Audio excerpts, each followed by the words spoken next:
Medical and nurses सब।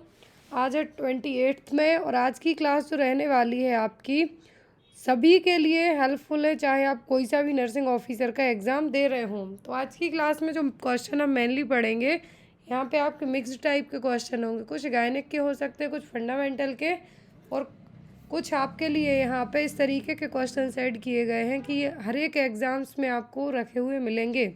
जो भी लोग नॉरसेट के या फिर जीएमसी या फिर एमपी ग्रुप 5 के और एएनएम के पेपर्स लेना चाहते हैं, वो डायरेक्ट मेरे व्हाट्सएप नंबर पे कांटेक्ट करके पेपर्स को परचेस कर सकते हैं। रिसेंट की हम बात करें तो अभी जून फर्स्ट वीक में आपका 3 जून को नॉरसेट एग्ज़ाम है, डीएमईआर के भी फॉर्म फिलअप हो रहे हैं, एमपी ग्रुप 5 का पेपर है और ओएसएससी के लिए भी एग्ज़ाम है। तो सभी जगह के एग्ज़ाम आपके पास में है। आपको कोई से भी पेपर मिले, चाहे वो मेरे थ्रू मिले, किसी और फॉर्मेट पे आपको मिले, आपको पूरे पेपर सॉल्व करके देखना है। ये चीज़ मैं आपसे बार बार इसलिए रिपीट करती हूँ कि पुराने पेपर आप सॉल्व कीजिए। कहीं के भी पेपर हैं तो वो नर्सिंग के ही क्वेश्चन आपको रिपीट होते हैं। मैं 100% गारंटी से कह सकती हूँ कि आप 10 साल कहीं के भी 10 पेपर जब सॉल्व करते हैं, पर क्वेश्चन पेपर यदि आपने 100 क्वेश्चन सॉल्व किए तो आपके उन क्वेश्चन से रेशनल सहित मिला के 100 से 200 क्वेश्चन तो एक ही पेपर से हो जाते हैं। 10 पेपर से आपके 2000 तक क्वेश्चन सॉल्व होंगे। कुछ पेपर 200 क्वेश्चंस के आते हैं, तो वो भी आप सॉल्व किया कीजिए ताकि आपको कोई भी कंटेंट ना छूट पाए। आप सिलेबस वाइज तो पूरी साल पढ़ाई करते हैं, मुझे भी पता है, वो आपको भी पता है। बेस्ड ऑन सिलेबस आप पूरी साल पढ़ते हैं, जैसे ही एग्ज़ाम का 1 वीक बचता है आप रिवीजन बस करते हैं। तो उसी तरीके से क्लासेस भी आपकी एज एन रिव्यू फॉर्मेट के तौर पे हैं कि आपकी कोई भी चीज़ मिस ना हो पाए। तो आज की क्लास का जो फर्स्ट क्वेश्चन है वो है theme for this years nurses day 2023 is. तो 2023 में नर्सेस डे की थीम क्या थी, हम ऑलरेडी बना चुके हैं 12 मई को। ऑप्शन में है a voice to lead, invest in nursing and respect rights to secure global health, voice to lead a vision for future health care, a voice to lead nursing the worlds to health, our nurses our future. 2023 में international nurses day या फिर nurses day की theme क्या थी? पहली चीज़ 12 मई को हम जो इंटरनेशनल नर्सेस डे मनाते हैं वो क्यों मनाते हैं? क्योंकि इसी दिन जो फ्लोरेंस नाइटिंगेल है उनका जन्म हुआ था। फादर ऑफ नर्सिंग पूछी जाए तो वो फ्लोरेंस नाइटिंगेल, मदर और फादर दोनों है नर्सिंग की। कौन? Florence Nightingale. 2023 की थीम थी आवर नर्सेस आवर फ्यूचर। क्या है? Our nurses our future. Theme आपको वर्ल्ड हार्ट डे की आ सकती है, टीबी के लिए पूछ सकते हैं, एड्स डे पूछ सकते हैं। जितने भी हमारे हेल्थ से रिलेट करते हुए डेज़ हैं वो आपको एग्ज़ाम में आ सकते हैं, तो आप एक बार रिवाइज़ करके ज़रूर जाएं। लेकिन AIDS day, no tobacco day, nurses day, international nurses day आपको एग्ज़ाम में आते हैं क्वेश्चन, तो आपको एक बार पूरे रिवाइज़ कर लेना है। Next one is What kind of prevention is needing for infants birth to 6 months child from the following option? तो यहाँ पर यदि बच्चा जन्म से लेकर 6 महीने तक का इन्फेंट है, यदि बर्थ टू 6 मंथ तक, तो आपको उस बच्चे के लिए क्या प्रिवेंशन करने की ज़रूरत है, मतलब आपको उसके साथ क्या नहीं करना है। Never shake the infant, use gates at steps and stairways to protect from falls, turn pot handles away from edge of stove, keep matches and lighters out of reach. सबसे पहली चीज़, जन्म से लेकर 6 महीने के बच्चे की बात होती है तो बच्चा गैस और लाइटर तक तो नहीं पहुंच पाएगा, ऑप्शन जो सी है। ना ही यहाँ पर बच्चा है जो स्टोव का जो एज है उसको ऑन कर पाएगा, ना ही बच्चा गेट्स क्रॉस करके बाहर भाग पाएगा। ऐसे केस में जो आपकी बर्थ टू 6 मंथ तक की जो फर्स्ट प्रायोरिटी होती है, बच्चे को कभी भी इस तरीके से सेक नहीं करना है, जस्ट बिकॉज ऑफ 18 मंथ तक तो फॉन्टेनली क्लोज नहीं हो पाते हैं। क्या है? फॉन्टेनली क्लोज नहीं हो पाते बच्चों का, स्पेशली इन्फेंसी पीरियड में बच्चों का सबसे ज़्यादा दिमाग डेवलप होता है। उस केस में बच्चों का दिमाग भी कितना है, उतना वीक नहीं हम कहेंगे, स्ट्रॉन्ग की बात करते हैं, तो नहीं हो पाएगा। ऐसे केस में पूरी जो यहाँ पे बच्चे का जो नर्वस सिस्टम है, जो भी CNS है, क्या होगा? अफेक्ट होगा। जो फॉन्टेनल क्लोज नहीं हुए हैं वो भी डिस्टर्ब्ड होंगे। तो ऐसे केस में आपको इन्फेंसी पीरियड में जनरली बच्चे की जब एज कहते हैं 2 साल तक, स्पेशली 18 महीने तक, क्योंकि इस एज तक जो फॉन्टेनल क्लोज होते हैं इसलिए, तो ऐसे केस में आपको बच्चे को क्या करना है, इस तरीके से झटके से उठा के नहीं है जो सेक करना है। Next one is the silent feature of nurses records includes all of the following except, तो नर्सिंग रिकॉर्ड्स के सभी फीचर्स हैं किसी एक को छोड़कर। रिटर्न विथ इंक और paper, complete, clear and concise, counter signed by doctor, F should not have over writing. जब भी यहाँ पर रिकॉर्ड्स की बात की जाती है तो सभी चीज़ें सही हैं किसी एक को छोड़कर। तो इंक से लिखना है पेपर पे, कंप्लीट, क्लियर, कॉन्साइज होना चाहिए, अंडरस्टेबल होना चाहिए, और ओवर राइटिंग तो बिल्कुल भी नहीं करनी, ताकि आपने यदि शिफ्ट में अपना किसी और को जो रिकॉर्ड सबमिट किया तो समझ में ही ना आए। और यहाँ पर काउंटर साइंड बाय डॉक्टर, इसकी ज़रूरत यहाँ पे नहीं पड़ेगी।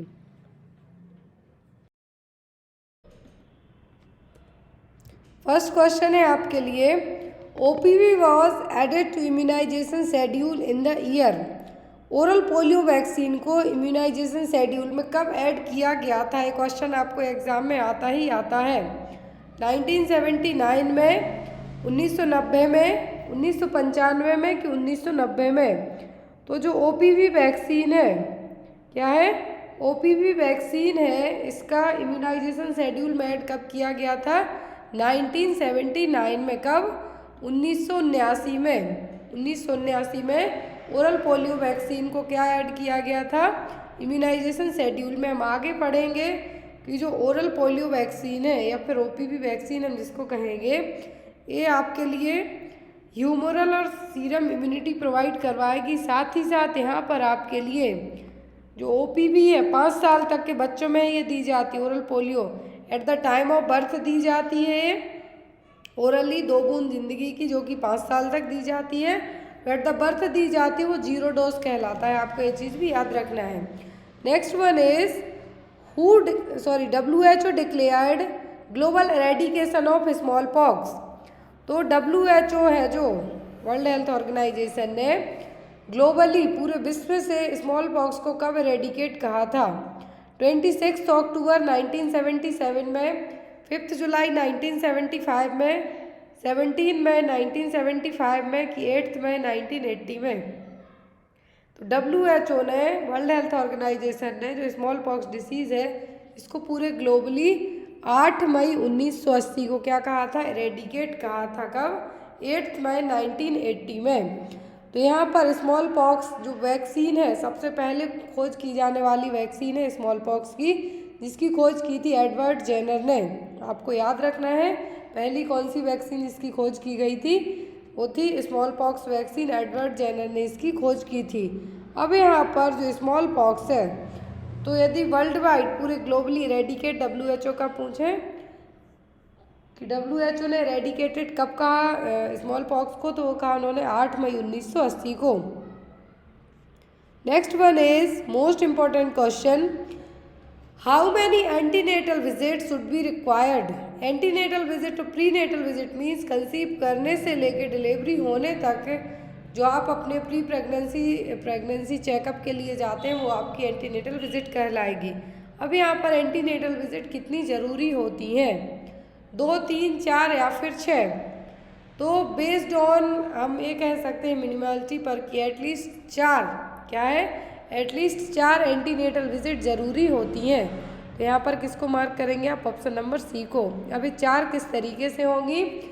First visit with in 12 weeks of pregnancy, जैसे ही पता चलता है कि आप प्रेग्नेंट हैं, सस्पेक्ट है, आपको डाउट है, आप यूपीटी टेस्ट घर में करते हैं या क्लिनिक जाके करते हैं, तो उस टाइम आप चेकअप करवाते हैं, पता चलता है प्रेग्नेंट है, तो फर्स्ट विजिट आपकी वो रहेगी। सेकेंड विजिट होगी 14 एंड 26 वीक्स के बीच में। इस टाइम पे क्यों? इस टाइम पर नचल ट्रांसल्यूसेंसी टेस्ट की जाती है, एंटी स्कैनिंग की जाता है। तो इसमें पता किया जा सकता है कि बच्चे को कोई कंजेनाइटल एबनॉर्मलिटी या फिर स्पाइनल कुछ प्रॉब्लम तो डेवलप नहीं हो रही, न्यूरल ट्यूब डिफेक्ट तो डेवलप नहीं हो रहा है। वो आपका 14 से 26 वीक की जो एंटी स्कैनिंग एनोमली स्कैनिंग होती है उसमें पता चल जाएगा। फिर आती है third visit between 28 weeks and 34 weeks. तो 24th वीक के बाद से लेके 28 वीक्स तक है जो आप डायबिटीज़ के लिए चेक कर सकते हैं। इसी टाइम पर आपका ग्रोथ स्कैनिंग होती है। क्या होती है? ग्रोथ स्कैनिंग होती है। आफ्टर 25 वीक के बाद कुछ डॉक्टर करते हैं 20 वीक्स में 14 to 20 वीक्स के बीच में एनोमली स्कैनिंग कर लेते हैं। फिर 25 वीक के बाद क्या करते हैं, ग्रोथ स्कैनिंग करके देखते हैं कि बच्चे की ग्रोथ हो रही है नहीं। फिर लास्ट यहाँ पर 4th विजिट कहा है वो होती है 36th वीक में, 36th एंड टर्म में। लेकिन जो आइडियल विजिट कहीं जाती हैं वो होती हैं 12 से 14। 12 से 14 किस तरीके से कि आपको 7th मंथ तक, फर्स्ट मंथ से लेके 7वें महीने तक हर एक महीने में अपना चेकअप कराने जाना है। लेकिन जैसे ही 8th मंथ आपका स्टार्ट होता है उसमें आपको एवरी 2 वीक में जाना है, हर 2 हफ्ते में। जैसे ही 9 मंथ लगता है आपका तो हर हफ्ते जाना स्टार्ट कर दिया जाता है। तो इस तरीके से आपकी 12 से 14 विजिट हैं जो आइडियल विजिट मानी जाती हैं। But based on your exam purpose के हिसाब से हम बात करते हैं कि आपको एंटीनेटल विजिट पूछते हैं तो कितनी होनी चाहिए, एटलीस्ट 4 विजिट तो होनी ही चाहिए। How many extra calories needs for a pregnant women, तो किसी प्रेग्नेंट वूमेन को एक्स्ट्रा कैलोरीज की कितनी ज़रूरी होगी, 300 किलो कैलोरीज, 400, 200 की 100। दैट मीन्स आप जितनी कैलोरी ले रहे हैं उससे आपको एक्स्ट्रा की ज़रूरत है, उससे आपको एक्स्ट्रा कैलोरी की ज़रूरत है।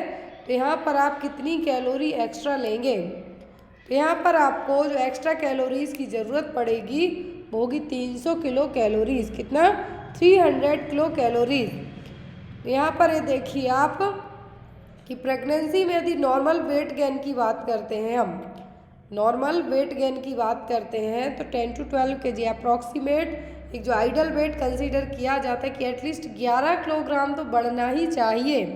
अब यहाँ पर यदि कैलोरीज़ की बात करते हैं तो प्रेगनेंसी में 1800 calories per day during first trimester, कितना, 1800 calories per day during the first trimester, 2200 calorie during the second trimester और 2400 calorie per day during the third trimester. यदि आपको इस तरीके से आता है तो आप ये कह सकते हैं। लेकिन यदि आपको कहते हैं फर्स्ट ट्राइमेस्टर में आपको कितनी एक्स्ट्रा कैलोरी की ज़रूरत है, यहाँ तो पूरा इंक्लूडेड बताया है मैंने कि आपको 1800, 2200, 24 कैलोरी चाहिए। लेकिन यदि आपको एग्ज़ाम में आता है कि पर डे आपको फर्स्ट ट्राइमेस्टर में कितनी एक्स्ट्रा कैलोरीज की ज़रूरत होती है, तो फर्स्ट ट्राइमेस्टर में आपको किसी भी तरीके से एक्स्ट्रा कैलोरी की ज़रूरत नहीं पड़ती है। लेकिन आपने देखा होगा कि जो प्रेग्नेंट लेडीज़ होती हैं, जैसे ही प्रेगनेंसी पीरियड स्टार्ट होता है कोई कोई बहुत ज़्यादा खाना स्टार्ट कर देता है, किसी किसी को वॉमिटिंग होती है तो नहीं खा पाता। नेक्स्ट है यहाँ पर आयरन के लिए भी आपको आता है, तो पर डे 100 mg आयरन की ज़रूरत होगी। Folic acid 500 mcg per day, pregnancy में यहाँ पे 100 mg पर डे आयरन और 500 mcg per day folic acid. Next one is what to use to calculate the EDD, estimated date of delivery calculate करने के लिए क्या यूज़ किया जाएगा, from LMP, from past 2 menstrual period, based on amenorrhea या फिर नन ऑफ द अबव। तो EDD कैलकुलेट की जाती है लास्ट मेंस्ट्रुअल पीरियड के फर्स्ट डे से। LMP का जो पहला दिन होता है उससे यहाँ पर EDD को कैलकुलेट किया जाएगा, ना तो पास्ट 2 मेंस्ट्रुअल पीरियड से, नहीं एमनोरिया से। एमनोरिया ज़रूरी नहीं कि आपके पीरियड्स स्टॉप हो गए तो आप प्रेग्नेंट हैं। मान लीजिए कि आप किसी भी रीज़न से आपको पीरियड्स आना स्टॉप हो सकते हैं, ज़रूरी नहीं कि ओनली प्रेगनेंसी में। आपको POCD है तो हो सकते हैं, कुछ थायराइड प्रॉब्लम इशू हैं तो हो सकते हैं, कुछ और अदर इशू हैं तो भी हो सकते हैं, कुछ स्ट्रेस के कारण डिले हो सकते हैं। तो ये लेकिन यहाँ पर EDD के लिए आप LMP का फर्स्ट दिन plus 9 month plus 7 days calculate करते हैं तो EDD निकल के आएगा। बेस्ड ऑन ड्यूरेशन पूछें, वीक्स में पूछें तो 42 वीक्स, 37 वीक के बाद जो डिलीवरी होती है तो वो नॉर्मल टर्म डिलीवरी में आएगा। लेकिन पोस्ट टर्म पूछें तो 42 वीक। लेकिन यहाँ पर आपको दिन में पूछें तो टोटल 280 दिन, 280 days. Clear, LMP plus 9 month plus 7 days, 10 lunar month जिसको आप कह सकते हैं। या फिर यहाँ पर आप कैलकुलेट नेगल्स फॉर्मूला यहाँ पे बेस्ड ऑन एग्जाम्पल के तौर पे बताया है, वो सबसे कॉमन इसी को यूज़ किया जाता है। Next one is the first TT immunization should be administered to the antenatal mother at of pregnancy. जो पहला tetanus toxoid immunization TT immunization किया जाएगा प्रेगनेंसी में एंटीनेटल मदर को, कब किया जाएगा, 12th वीक में, 16th वीक में, 20 वीक में या फिर 24th वीक में। तो ये किया जाता है जनरली 4th मंथ में। कब किया जाता है? 4th मंथ में। बेस्ड ऑन हम 4 वीक का एवरी मंथ कंसीडर करते हैं, तो फर्स्ट टीटी इम्यूनाइजेशन किया जाता है 16th वीक में। कब? 16वें हफ्ते में। कब? 16th वीक में या फिर चौथे महीने में हम कह सकते हैं। और इसके बाद 4 वीक का या फिर 1 महीने का गैप देके सेकेंड टीटी का डोज है जो लगाया जाता है। Clear? Next one is most famous question gynaec का, जो आपको किसी न किसी एग्जाम में आएगा। The fundus of the uterus reach up to the level of umbilicus when the duration of pregnancy is. तो यूट्रस है जो अम्बलाइकस तक किस वीक की प्रेगनेंसी में पहुंच जाएगी? 20 में, 24th में, 26 में कि 36 में? किस वीक की प्रेगनेंसी में यूट्रस है जो अम्बलाइकस के लेवल तक पहुंचेगी? तो ये पहुंचेगी 24 हफ्ते की प्रेगनेंसी में। कब? 24th वीक की प्रेगनेंसी में। ये देखिए यहाँ पर 16th वीक में 3 finger width of the symphysis pubis हो गया। सिम्फाइसिस प्यूबिस यहाँ से 16वें हफ्ते तक पहुँचेगी। यहाँ से कितना? 3 फिंगर्स। फिर 20 में 3 finger width below umbilicus. Umbilicus यहाँ पे है, नीचे रहेगा 20 में। क्लियर? फिर 24 में सीधा सेंटर में जो अम्बलाइकस पॉइंट है वहाँ पर। 28 में अम्बलाइकस से 3 फिंगर ऊपर। 32 में अम्बलाइकर और स्किफॉइड प्रोसेस के बीच में जो एक्सटर्नम है, स्टर्नम जो बोन है वहाँ पे। 36 में कोस्टल आर्च तक, टॉप तक। आफ्टर 36 वीक के बाद कोस्टल आर्च से डाउन आएगा, जिस प्रोसेस को आप क्या कहेंगे? लाइटनिंग। यदि प्रीमी पैरा में देखें तो 36 7 वीक के बाद होगा। कि मल्टी पैरा होती हैं उनमें 36 वीक के बाद ही लाइटनिंग देखने को मिल जाती है। Next one is which instrument is use to take the cervical smear. Cervical cancer के लिए सर्वाइकल स्मीयर कलेक्ट किया जा रहा है, तो कौन सा इंस्ट्रूमेंट यूज़ किया जाएगा? फोर्सेप्स, वेजाइनोस्कोपी, वेंटोज या फिर Harris spatula.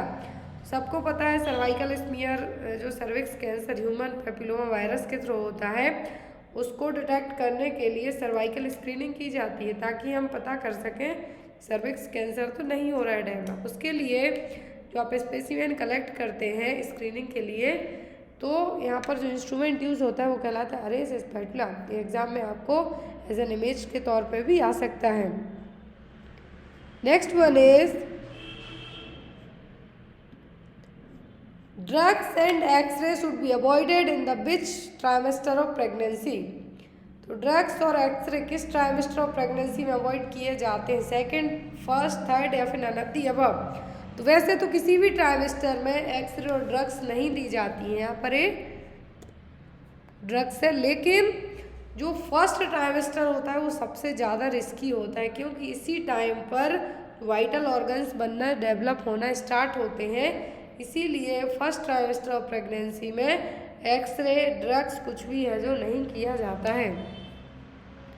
Next one, which of the following would the nurse identify as a presumptive sign of pregnancy.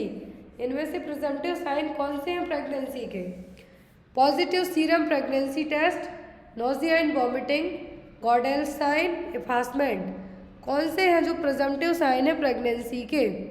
Pregnancy के जो प्रिजम्पटिव साइन है वो होंगे आपके नोजिया एंड वॉमिटिंग। क्या है? Nausea, vomiting. 3 टाइप्स के साइन होते हैं, presumptive, probable and positive. Presumptive मतलब कि आप ऐसे साइंस क्या कर रहे हैं, आपको अज्यूम हो रहा है, आपको लग रहा है कि आप प्रेग्नेंट हैं, बट ये कन्फर्म नहीं है।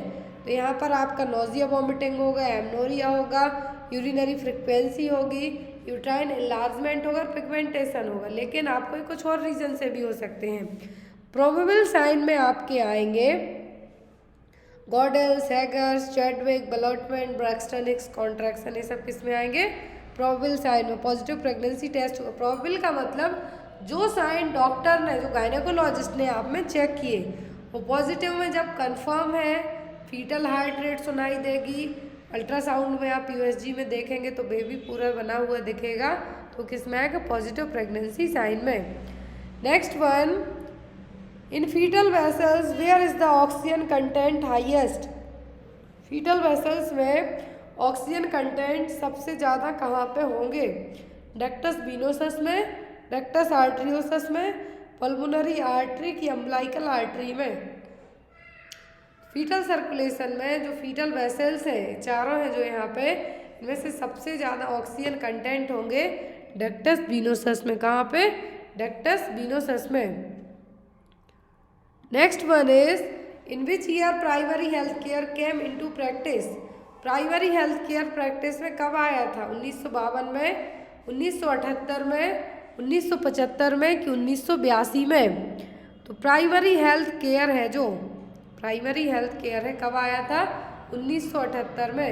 1978 में अल्मा अटा डिक्लेरेशन के तहत इसेंशियल हेल्थ केयर जिसको कहा गया है, इसके थ्रू जो केयर प्रोवाइड की जाती है उसमें आपके जितनी भी एक्सेसिबल केयर हो गई, आपकी क्वालिटेटिव केयर हो गई, तो सभी आपकी किस में आएगी? प्राइमरी हेल्थ केयर में, जिसको हम एसेंशियल हेल्थ केयर भी कह सकते कर रहे हैं हम। तो प्राइमरी हेल्थ केयर कब आई? 1978 में। इसका मतलब essential health care.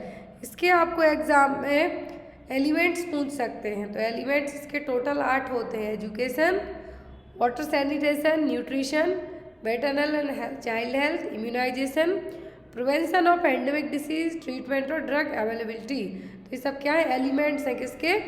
Primary health care के। अब यहाँ पर इसके प्रिंसिपल, एलिमेंट्स अलग है, प्रिंसिपल अलग है। प्रिंसिपल बेसिकली 4 होते हैं, लेकिन एक जो न्यू ऐड किया गया है वो यहाँ पर है equitable distribution, community participation, intersectoral coordination, appropriate technology and focus on prevention. ये आपके क्या है? प्रिंसिपल हैं किसके? प्राइमरी हेल्थ केयर के। तो एलिमेंट्स और प्रिंसिपल, दो में से कुछ ना कुछ आपको एग्जाम में आ सकता है। Next one is the aphthous ulcer reduced by. तो जो एप्थोटोसस अल्सर है ये किसके थ्रू कम होंगे? गुड ओरल हाइजीन के कारण, plenty of water and green leafy vegetables के कारण, ensure toothbrush has align and bristles are soft, या फिर ऑल ऑफ दी अबव। तो जो आपके मुंह में छाले हो जाते हैं कभी कभी, उन्हीं को यहाँ पे कहा है एप्थोटोसस अल्सर। तो ये क्या है, किसके कारण होंगे? सबसे आप अच्छी ओरल हाइजीन रखिए, ज़्यादा से ज़्यादा पानी पीजिए ताकि आप डिहाइड्रेट ना हो, प्रॉपर तरीके से आपका पेट साफ रहे। आप ऐसा टूथब्रश यूज़ करें जिसके जो अलाइन हैं वो ब्रिसल से क्या हो? सॉफ्ट हो। तो यहाँ पर आपका आंसर क्या होगा? All of the above. तो एप्थोटोसस अल्सर कैसे कम होंगे? इन सभी चीज़ों से। ये देखिए छाले जो बने हुए हैं इनको आप छाले कहते हैं। जो स्मॉल सेलोसोर रहेंगे माउथ में बेस ऑफ द गम्स, इसको हम क्या कहते हैं? छाले कहते हैं नॉर्मल लैंग्वेज में। तो ये कैसे ठीक होंगे? जब आप अच्छी ओरल केयर करेंगे, अच्छा पानी पिएंगे, आपका पेट अच्छा रहेगा, तो ये अपने आप ठीक रहेंगे। Next one is in heads assessment for adolescents S stand for.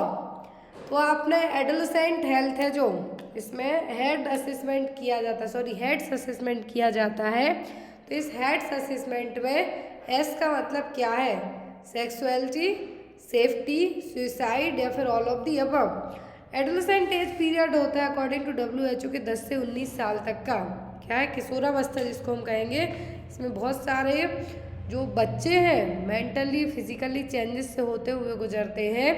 तो यही एक ऐसी स्टेज होती है चाइल्डहुड से लेके एडल्टहुड के बीच की स्टेज, जिसको हम एडोलेसेंट कहेंगे। 10 से 19 साल तक की एज ग्रुप की रहेगी। इसमें बहुत सारे फिजिकली मेंटली चेंजेस देखने को मिलेंगे। अब यहाँ पर एक हेड्स असेसमेंट किया जाता है। इसी के लिए RMNCH+A प्रोग्राम है, RKS के प्रोग्राम है, RBS के प्रोग्राम है, सब एडोलेसेंट एज के लिए हैं। तो यहाँ पर एस का मतलब क्या है? एस का मतलब है सभी चीज़ें होंगी। ये रहा आपका हेड्स असेसमेंट, जिसमें इंटरव्यू क्वेश्चन किए जाते हैं इस असेसमेंट के थ्रू। एच रिप्रेजेंट करेगा होम एंड एनवायरनमेंट को, ई रिप्रेजेंट करेगा एजुकेशन और एम्प्लॉयमेंट को, ए का मतलब है एक्टिविटीज़, डी का मतलब है ड्रग्स, कोई ड्रग्स वगैरह तो नहीं लेते हैं, एस से सुसाइड होगा, सेक्सुअलिटी होगी आपकी, एंड सेफ्टी होगी। तो यहाँ पर आपका आंसर क्या होगा? All of the above. Clear है? Next one is maximum incidence of pertussis is seen in. Pertussis जिसको हम बूफिंग कब कहते हैं, तो यहाँ पर 100 दिन की खांसी भी कहते हैं।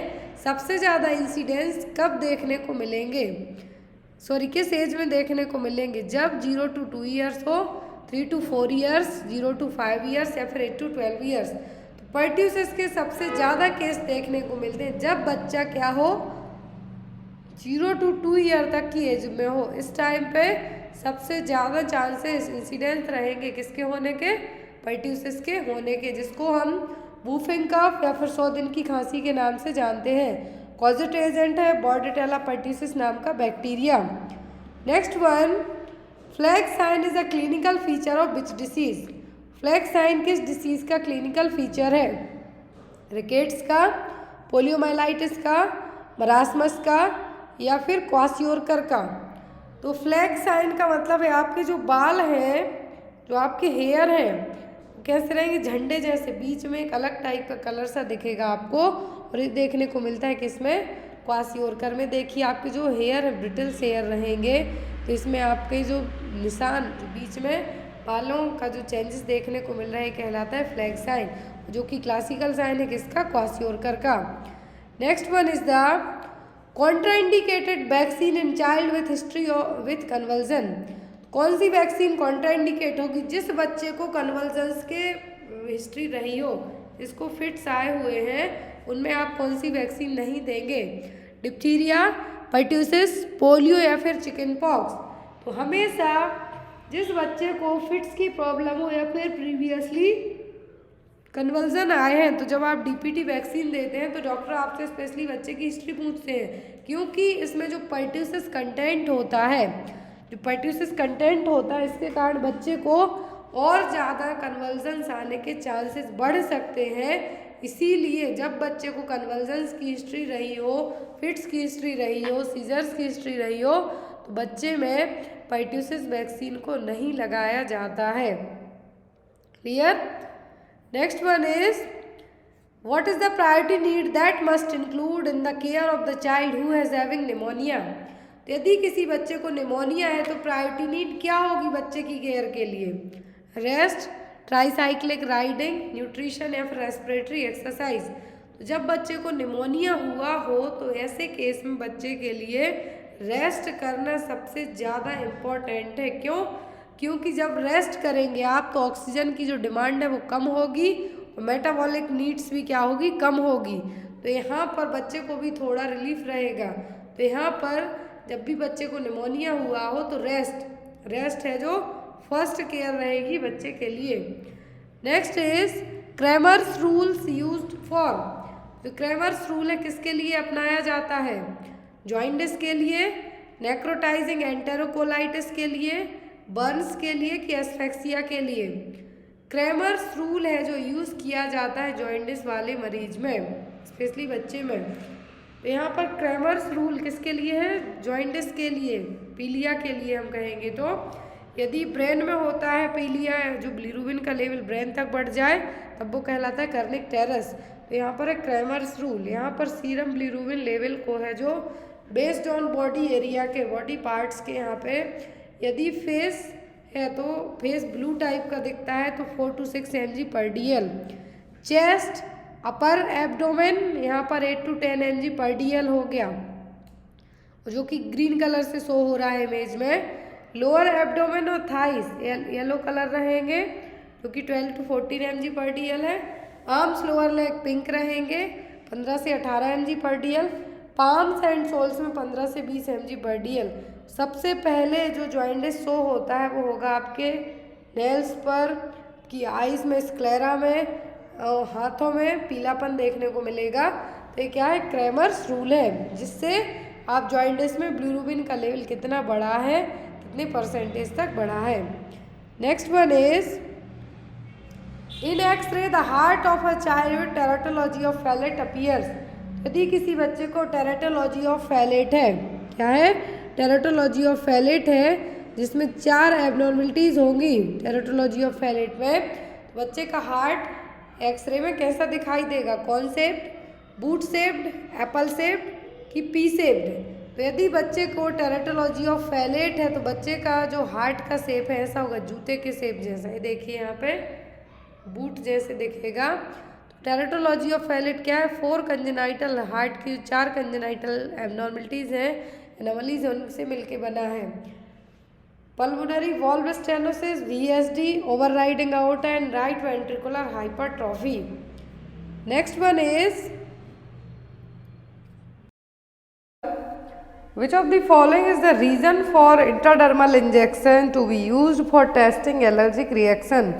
तो किसी भी ड्रग्स के लिए, किसी भी मेडिसिन के लिए जब हमें एलर्जिक रिएक्शन टेस्ट करना होता है या फिर एलर्जी टेस्ट किए जाते हैं तो हमेशा इंजेक्शन इंट्राडर्मल दिए जाते हैं। तो उसका रीज़न क्या है? It is easy to administer, it diffuse rapidly, it diffuse slowly या फिर it is less painful.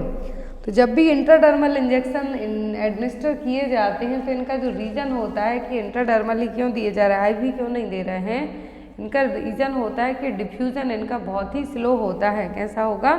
Slow होगा। इसके लिए क्या किया जाता है, यहाँ पर जितने भी इंट्राडर्मल इंजेक्शन दिए जाते हैं जनरली एलर्जिक रिएक्शन के लिए या फिर किसी मेडिसिन को हमें टेस्ट करना है, किसी पर्टिकुलर चीज़ से एलर्जी चेक करना है तो इंट्राडर्मल रूट ही अपनाया जाता है। Next one is a nurse should monitor intake and output during oxytocin administration because of the drug. तो यदि किसी को ऑक्सीटोसिन एडमिनिस्टर किया है तो एक nurse intake output chart check करती है। तो ऐसा क्यों करती है? Because of the drug can cause increase the thirst, induce the diuretic effects, cause the toxicity of kidney या फिर कॉज द वाटर रिटेंशन। तो यहाँ पर जब भी ऑक्सीटोसिन एडमिनिस्टर किया जाता है तो क्या हम करेंगे, इनटेक आउटपुट मेंटेन करते हैं, चेक करते हैं। तो ये क्यों करते हैं? जिससे हम पेशेंट का वाटर रिटेंशन लेवल चेक कर सकें, क्योंकि ऑक्सीटोसिन क्या करती है, वाटर इंटॉक्सिकेशन क्रिएट कर सकती है। Oxytocin can cause water retention in the body, this is because it is structurally similar to ADH। तो ऑक्सीटोसिन के एंटी डायबिटिक हार्मोन जो कि वैसोप्रेसिन कहलाता है उसी के जैसा स्ट्रक्चरली देखने को मिलेगा। तो जब ऑक्सीटोसिन और ADH दोनों posterior part of pituitary gland release करेगी ब्लड में, तो ADH क्या करेगा, वाटर को ब्लड में रेगुलेट करने का काम करेगा। लेकिन जब ऑक्सीटोसिन यदि इन्फ्यूज़ करते हैं तो ये क्या करेगा, इसके अपोजिट काम करेगा। तो यहाँ पर वाटर इंटॉक्सिकेशन को मेज़र करने के लिए क्या किया जाएगा, वाटर इंटॉक्सिकेशन डेवलप तो नहीं हो रहा है, उसको मेज़र करने के लिए intake and output chart maintain किया जाएगा, चेक किया जाएगा यदि पर्सन को ऑक्सीटोसिन दी जा रही है तो। नेक्स्ट इज स्वे back appearance is seen in child with. तो स्वे बैक अपीयरेंस बच्चों में कब देखने को मिलेगा? काइफोसिस में, लॉर्डोसिस में, टेलीपेज में या फिर ऑल ऑफ दी अबव। तो यहाँ पर डिफॉर्मिटी है स्पाइनल कॉर्ड के कारण। तो यहाँ पर जो डिफॉर्मिटी है तो स्वे बैक अपीयरेंस देखने को मिलेगा लॉर्डोसिस में। इसमें देखने को मिलेगा लॉर्डोसिस में स्वे बैक इस तरीके से, लंबर लॉर्डोसिस में इस तरीके से आगे को पर्सन झुका रहेगा। थोरेसिक में जो थोरेसिक वर्टिब्रा है यहाँ पर प्रॉब्लम होगी, और जो फॉरवर्ड है कहाँ पर है, फॉरवर्ड हेड रहेगा। तो ये सभी क्या है, बैकबोन और वर्टिब्रल कॉलम है उसमें होने के कारण होने वाली प्रॉब्लम है। Next one is which inhibit the glucagon secretion. तो कौन सा है यहाँ पर जो ग्लूकागॉन के सीक्रेशन को इनहिबिट करने का काम करेगा? अमीनो एसिड, एक्सरसाइज, सोमेटोस्टेटिन या फिर बीटा एगोनिस्ट है। तो ग्लूकागॉन जो सीक्रेशन है उसको इनहिबिट करने का, सप्रेस करने का जो काम करेगा वो क्या होगा, somatostatin hormone. Next one is iron is absorbed almostly entirely इन। तो आयरन का एब्जॉर्प्शन सबसे ज़्यादा कहाँ पर होता है? इलियम में, ड्यूडेनम में, स्टमक में कि जेजुनम में। तो आयरन का एब्जॉर्प्शन यदि एग्जाम में आता है तो पूरी ह्यूमन बॉडी में सबसे ज़्यादा आयरन का एब्जॉर्प्शन होता है ड्यूडेनम में। स्मॉल पार्ट इंटेस्टाइन का जो ड्यूडेनम पार्ट है वहाँ पर सबसे ज़्यादा आयरन का एब्जॉर्प्शन होता है। Next one is white cells are seen in. तो वाइट सेल्स किस में देखने को मिलेंगी? इम्यून हीमोडायलिसिस में, G6PD डेफिशिएंसी में, मलेरिया में या फिर नन ऑफ द अबव में। तो जो वाइट सेल्स हैं ये देखने को मिलती हैं G6PD डेफिशिएंसी में, जो कि क्या है यहाँ पर ऑक्सीडेटिव हीमोलाइसिस है। ग्लूकोज 6 फॉस्फेट डिहाइड्रोजनेज डेफिशिएंसी में जो वाइट सेल्स हैं यहाँ पर देखने को मिलेंगी। Next one is which of the following method is adopted for opening the airway suspected spinal cord injury. तो यदि किसी को हमें डाउट है कि इसको स्पाइनल कॉर्ड इंजरी हुई है तो हमें उसका एयरवे ओपन करना है तो कौन सी मेथड अपनाएंगे? Head tilt method, chin lift method, jaw thrust method या फिर हेमलिश मेथड। तो यहाँ पर हमें क्या करना है, स्पाइनल कॉर्ड इंजरी हुई है, क्या है, स्पाइनल कॉर्ड इंजरी का हमें डाउट हो रहा है यदि, तो ऐसे केस में हमें कौन सी मेथड अपनानी है, तो वो होगी यहाँ पर जा थ्रस्ट मेथड। क्या होगी, जा थ्रस्ट मेथड, जिससे स्पाइनल कॉर्ड है जो यहाँ पर और डैमेज ना हो पाए, तो उसको प्रिवेंट करने के लिए जो मेथड अपनाई जाएगी वो क्या होगी, जा thrust method. Next one is which of the following is a non modifiable risk factor for CVA।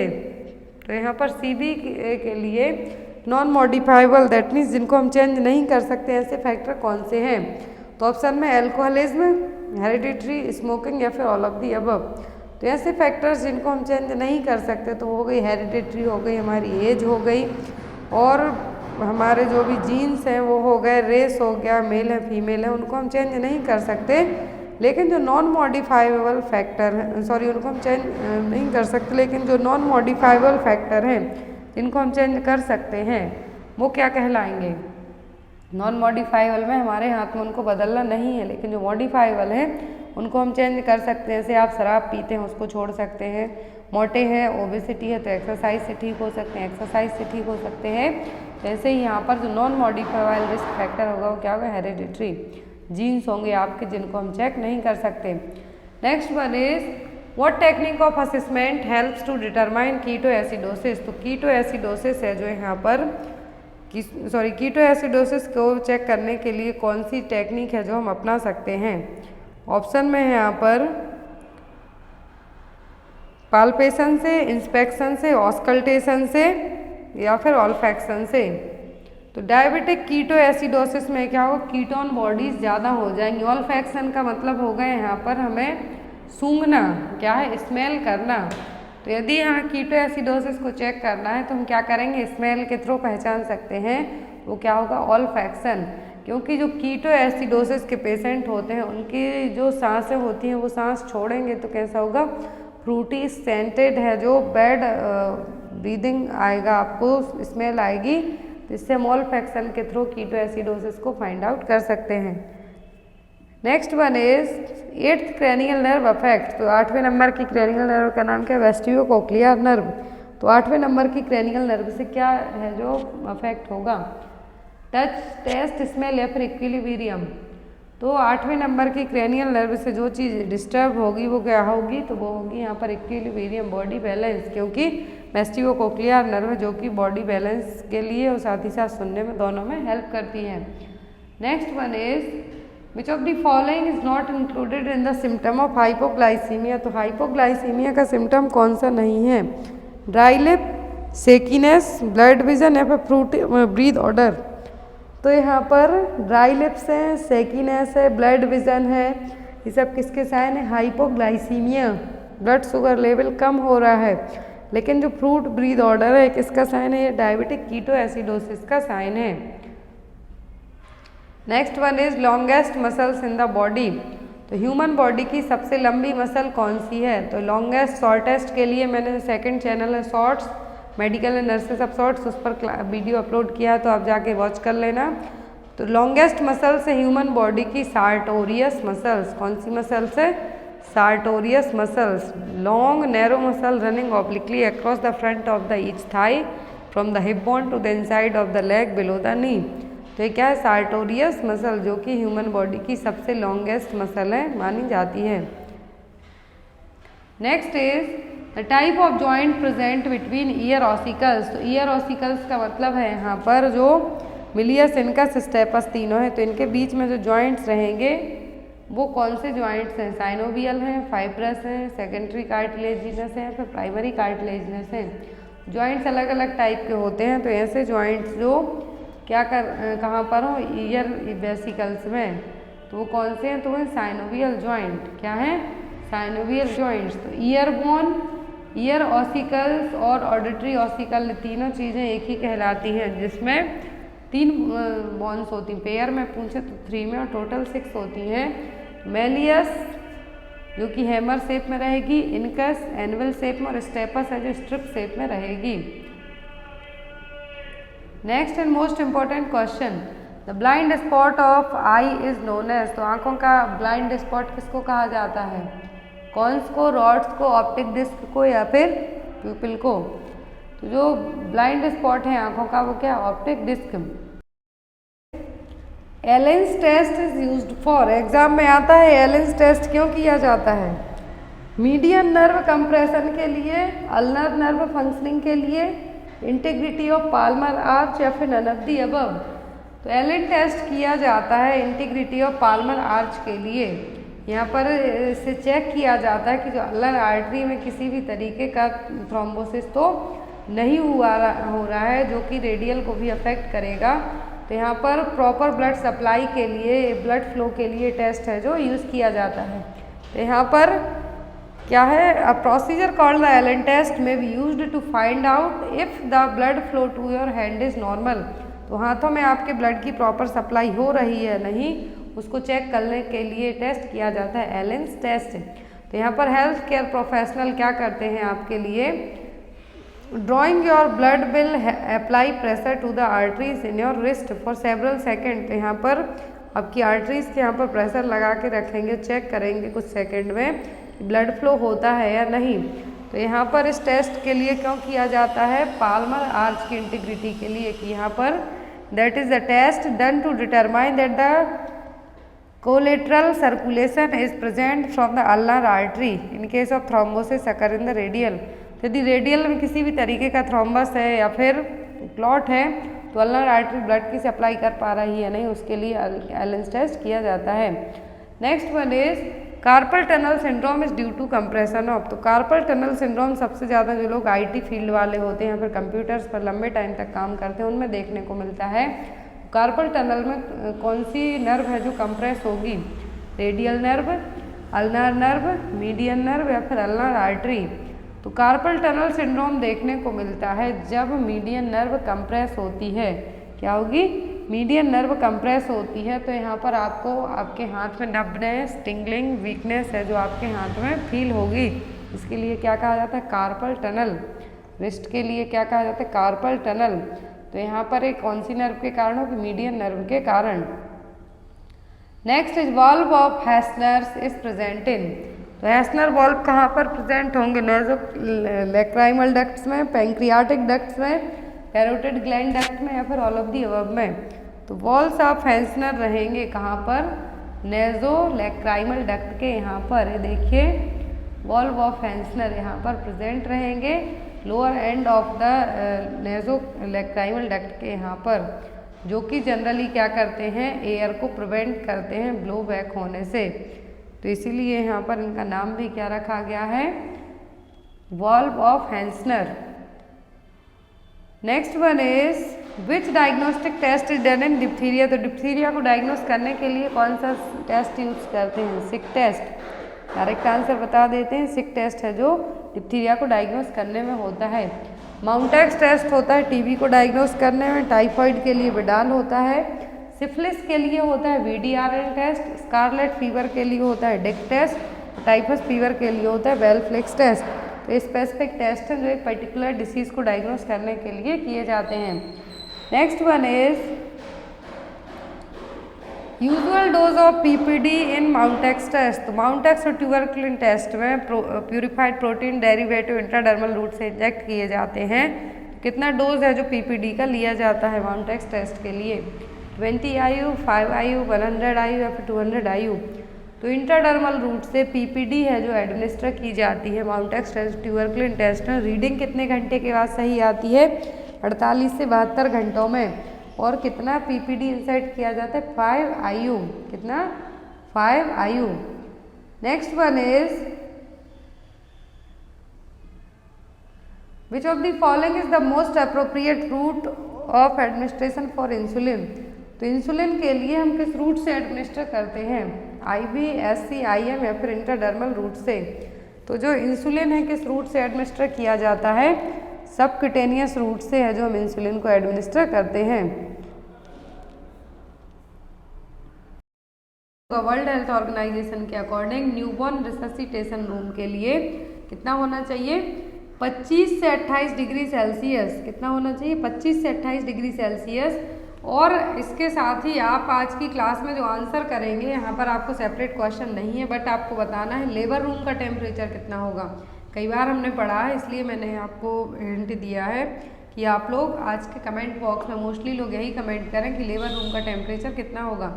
Newborn resuscitation room का टेम्परेचर कितना होना चाहिए? 25 से 28 डिग्री सेल्सियस, क्योंकि हम बेबी को हाइपोथर्मिया से प्रिवेंट कर सकते हैं यदि एक जो आइडियल टेम्परेचर रेंज दी हुई है वो इसके according. Next one is which programme deals with community screening of children for 4 years। तो कौन सा प्रोग्राम है, क्वेश्चन है यहाँ पर, कौन सा प्रोग्राम है जिसके तहत हम बच्चों की स्क्रीनिंग करते हैं, तो जिसमें 4 Ds हैं जो इंक्लूड रहेंगे।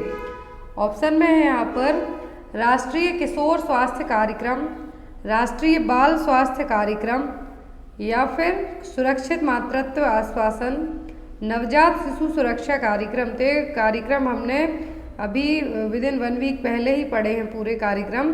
तो यहाँ पर आपको बताना है कि किस प्रोग्राम के तहत हमें जो 4 Ds स्क्रीनिंग करेंगे बच्चों की, तो वो है यहाँ पर राष्ट्रीय बाल स्वास्थ्य कार्यक्रम। क्या है?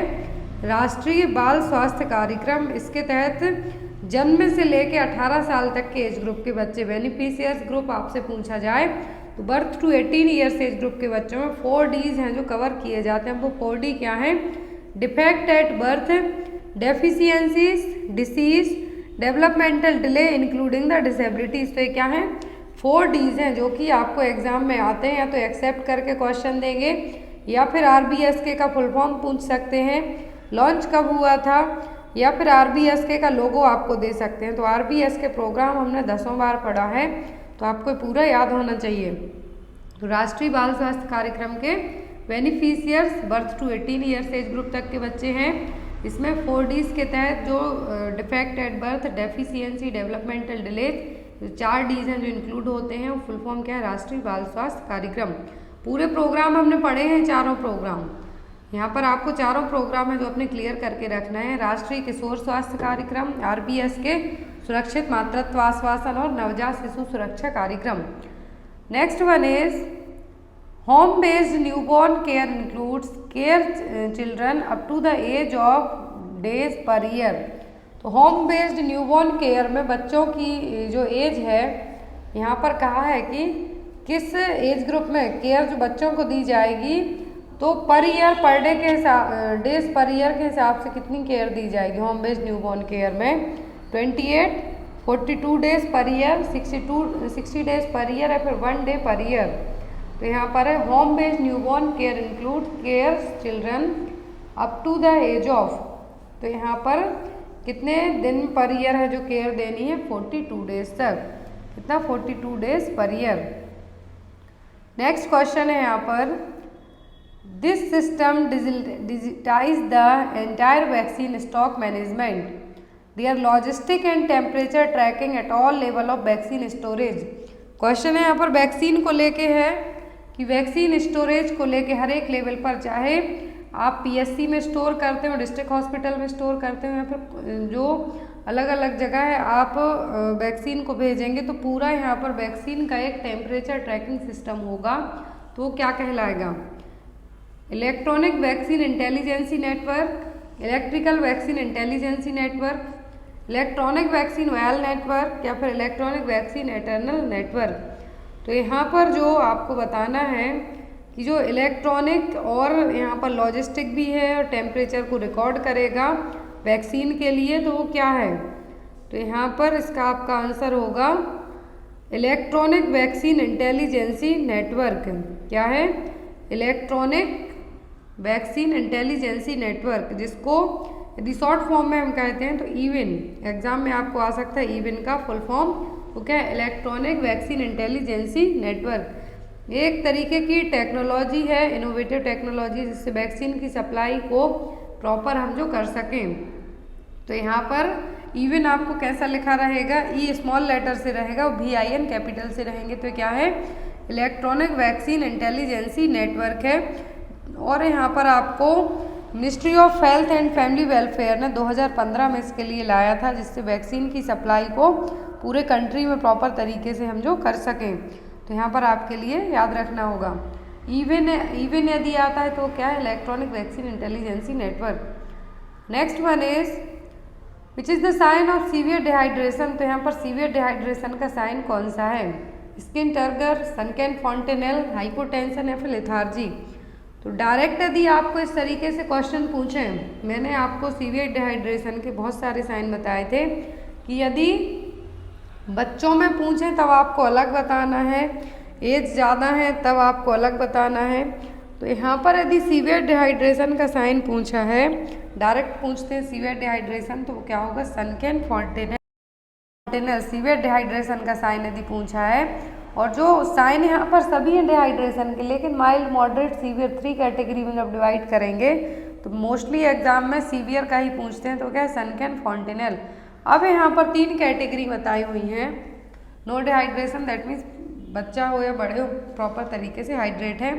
सम और माइल्ड में क्या रहेगा, 2 या 2 से ज़्यादा सिम्टम देखने को मिलेंगे। यहाँ पर साफ काटू या रेस्टलेसनेस होगी, इरिटेबिलिटी, सनकैन आइज होंगी, ड्रिंक्स ईगरली, ये याद रखना है, एग्जाम में क्वेश्चन आता है, यदि बच्चा बहुत ईगरली पानी पी रहा है तो किस टाइप का डिहाइड्रेशन होगा, तो होगा मॉडरेट डिहाइड्रेशन। और skin pinch goes back slowly, और मतलब जब आप स्किन पिंच करेंगे तो धीरे धीरे वापस हो जाएगी।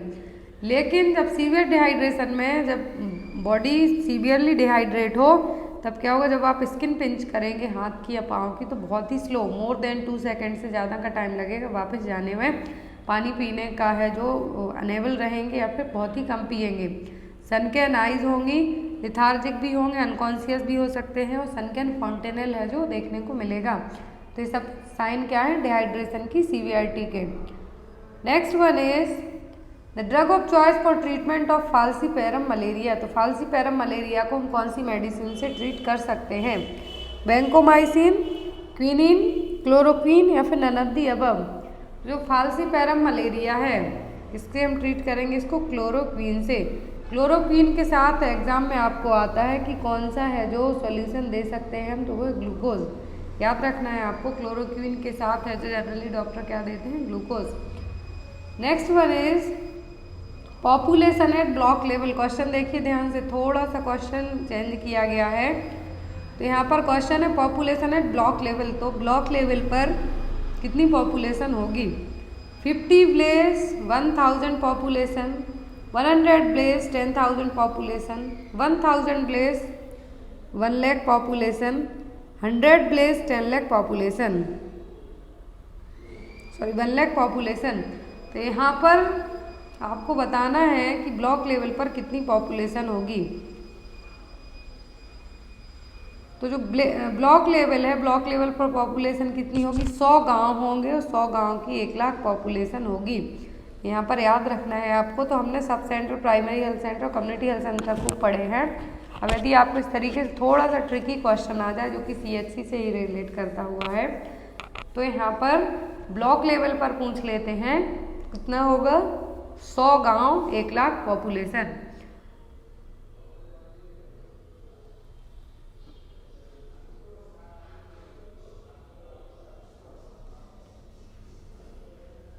Next one is the pressure and duration set in autoclave for sterilization is. तो स्टरलाइजेशन में ऑटोक्लेविंग के लिए कितना प्रेशर और ड्यूरेशन सेट किया जाता है, 15 LB for 30 minute, 10 LB for 5 minute, 5 LB and 30 minute, 20 LB for 2 hour. Temperature कितना यूज़ किया जाता है, 120 डिग्री सेल्सियस। कितना, 120 डिग्री सेल्सियस। ड्यूरेशन होता है 20 से 30 मिनट तक का। प्रेशर की बात करें तो 15 LB। तो यहाँ पर आप किसको मार्क करेंगे, ऑप्शन नंबर ए को, 15 LB फॉर 30 मिनट। और ये स्टरलाइजेशन में डिपेंड करेगा ऑटोक्लेव में कि कौन सा आइटम आप स्टरलाइज कर रहे हैं। 20 to 30 मिनट यहाँ पर क्या होती है, एवरेज दी जाती है। Next one is early sign of hypoglycemia in patient. तो हाइपोग्लाइसीमिक पेशेंट का अर्ली साइन क्या होगा, थ्रस्ट, डायफोरेसिस, लेथार्जिक या फिर हाइपोटेंशन। तो हाइपोग्लाइसीमिया में क्या होगा, ग्लूकोज लेवल बहुत ज़्यादा डाउन हो जाएगा। तो हाइपोग्लाइसीमिया में पेशेंट को क्या देखने को मिलेगा, डायफोरेसिस, दैट मीन्स बहुत ज़्यादा स्वेटिंग है जो देखने को मिलेगी। पाल्पिटेशन होगा, हार्ट रेट बढ़ी हुई मिलेगी आपको देखने के लिए, ट्रिमर्स होगा, भूख के कारण भी कभी कभी हाइपोग्लाइसेमिक हेडेक होगा, नर्वसनेस होगी। जब आप खाना खा लेते हैं जिनको हाइपोग्लाइसीमिया नहीं है, दैट मीन्स जब है कि जब आपने खाया पिया नहीं, एनर्जेटिक नहीं है, तब आपको ये देखने को मिलेगा। लेकिन यदि आपको ब्लड शुगर लेवल आपका लो होता है, तब यहाँ पर फर्स्ट साइन देखने को मिलेगा। वो क्या होगा? डायफोरेसिस स्वेटिंग होगी। लेट में तो यदि आपको पहले से रहा है और आपने इतना केयर नहीं किया, दैट मीन्स आपको पता है कि आप हाइपोग्लाइसेमिक हैं। यदि आप अपना ग्लूकोज लेवल मेंटेन करके नहीं चलते हैं, बार बार यही चीज़ होगी, तो साइन होंगे आपको confusion, irritation, staggering of walk, visual disturbance भी होगा, फेंट होगा, सीजर्स आ सकते हैं, कोमा में भी जा सकते हैं। ये क्या है? लेट साइन है। लेकिन अर्ली साइन में तो पाल्पिटेशन, डायफोरेसिस देखने को मिलेगा। Next one is human development index does not include. एक क्वेश्चन एग्जाम में आया था अभी रिसेंट में, ह्यूमन डेवलपमेंट इंडेक्स में क्या इंक्लूड नहीं है? Adult literacy rate, life expectancy at age 1, real GDP per capita, mean year of schooling. तो जो HDI इंडेक्स है इसमें क्या इंक्लूड नहीं है? तो वो है एडल्ट लिटरेसी रेट। क्या है? Adult literacy rate. अब इसके जो ह्यूमन डेवलपमेंट इंडेक्स के जो 3 डायमेंशन है HDI के, वो क्या है? Standard of living, education and health, their relationship with public social spending, जो कि हमें 2030 तक जो सस्टेनेबल डेवलपमेंट गोल रखा गया है 2030 तक हमें अचीव करना है। तो यहाँ पर HDI इंडेक्स में क्या इंक्लूड? लाइफ एक्सपेक्टेंसी इंक्लूड है, real GDP per capita include है, mean year of schooling, education भी इंक्लूड है, लेकिन एडल्ट लिटरेसी रेट यहाँ पर इंक्लूड नहीं है। Next one is which vaccine is use to prevent the diarrhea. कौन सी वैक्सीन डायरिया को प्रिवेंट करने के लिए दी जाती है? रोटा वायरस, OPV, DPT या फिर ऑल ऑफ द अबव। तो डायरिया को प्रिवेंट करने के लिए जो वैक्सीन दी जाती है वो सबको पता है, वो रोटा वायरस वैक्सीन। कौन सी है? रोटा वायरस वैक्सीन, जो कि 6, 10 और 14 वीक्स में दी जाती है। जब DPT पेंटावैलेंट वैक्सीन दी जाती है, 1.5 महीने की वैक्सीन जिसको हम कहें बच्चों में, उसी के साथ में ओरल रूट से भी दी जाती है। तो ओरल रूट से दी जाती है डायरिया को प्रिवेंट करने के लिए।